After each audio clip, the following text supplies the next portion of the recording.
C'est la première fois que je vais à Shibuya, Tokyo, et franchement, je m'attendais qu'à moitié à ce que j'ai vu.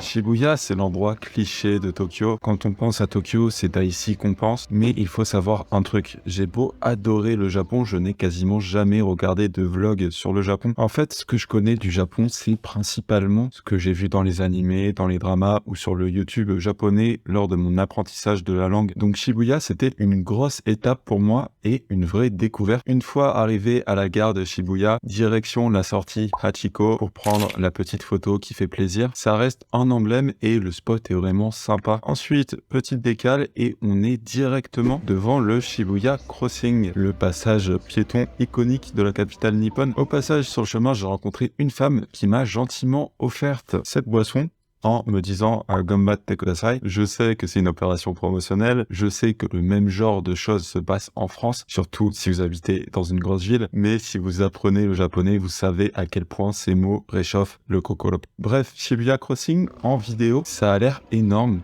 En vrai, c'est pas si grand que ça reste très cool ceci. Je suis fan d'Alice in Borderland et ici c'est le spot exact de l'introduction, très stylé, Starbucks juste là.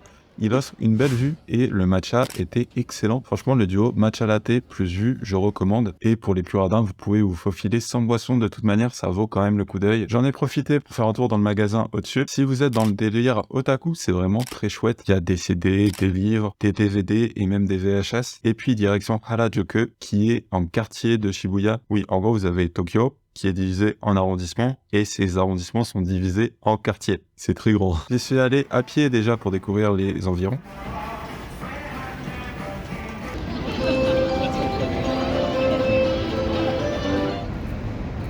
La gare de Harajuku est hyper stylée. Et puis direction le sanctuaire Meiji, qui a pour particularité d'être dans un très grand parc / forêt en plein cœur de Tokyo. Regardez, la nuit c'est ici, c'est le seul endroit pas éclairé, c'est balèze. Un petit couple mignon, c'était la Saint-Valentin en plus, et le chemin jusqu'au bâtiment principal est trop reposant. Le bâtiment en question est tellement énorme que j'ai pas réussi à bien le filmer, et franchement juste pour le chemin là dans la forêt, incroyable. Ensuite, direction Takeshita Dori, qui est sûrement l'endroit le plus populaire de Harajuku. Dès que je vois un youtubeur japonais qui est à Harajuku, il est dans cette rue. 14 février, Saint-Valentin, et il y a ces deux jeunes avec des pancartes. Donnez des chocolats, s'il vous plaît. On accepte même les ratés. Partagez-moi votre cœur, s'il vous plaît. Merci les gars, vous m'avez fait sourire. Puis là, j'ai joué au gachapon pour la première fois de ma vie. Gachapon, vous mettez une certaine somme dans la machine, vous tournez, puis vous avez une capsule avec en cadeau dedans. Vous voyez les lots que vous pouvez obtenir, mais bien sûr, parmi tous ces lots, après lequel vous avez en question, ça reste un petit peu la loterie. Et évidemment, j'ai eu le seul Pokémon que je ne connaissais pas. Tant pis, c'est le jeu, on va dire, c'est le jeu des gachapon. Hein. Ensuite, plus tard, j'ai flashé sur un autre gachapon, c'était absolument pas prévu. C'était Kotobun no Hanayome, pour ceux qui connaissent. Moi, c'est un anime que j'aime beaucoup. Et j'ai eu Ichika. Donc, je suis super content. Je visais Ichika, Nino ou Yotsuba pour ceux qui connaissent, et mes trophées sont désormais sur mon sac à dos. Crêpes chez Marion Crêpes, fraises, crème fouettée, mochi glacé et d'autres gâteaux, franchement excellentes. En fait, la crème fouettée au Japon, elle est beaucoup moins sucrée, elle est beaucoup plus dense que la chantilly, et moi, je trouve que ça complète mieux en fait les fruits si vous voulez, sans prendre le dessus du coup. Bref, j'ai kiffé. Et puis, juste derrière Marion Crêpes, il y a le sanctuaire Tohogo. Franchement, gros coup de cœur, il contraste tellement avec le reste de Harajuku, et le jardin associé est trop cool.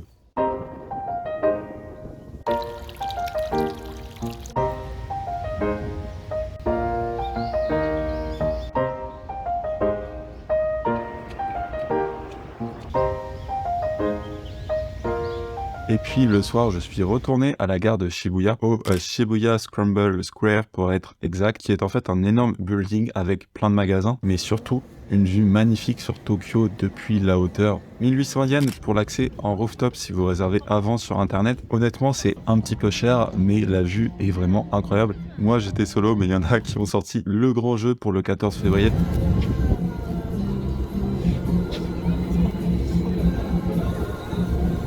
j'ai appris le japonais en France, bien avant de partir au Japon. Pour ça, j'ai suivi une méthode qui s'appelle l'immersion. C'est intense, mais incroyablement efficace. C'est de ça dont je parle sur cette chaîne YouTube. Alors, si vous apprenez le japonais, faites un tour sur ma chaîne YouTube et n'hésitez pas à vous abonner si le contenu vous plaît. Obitashita, tchuss!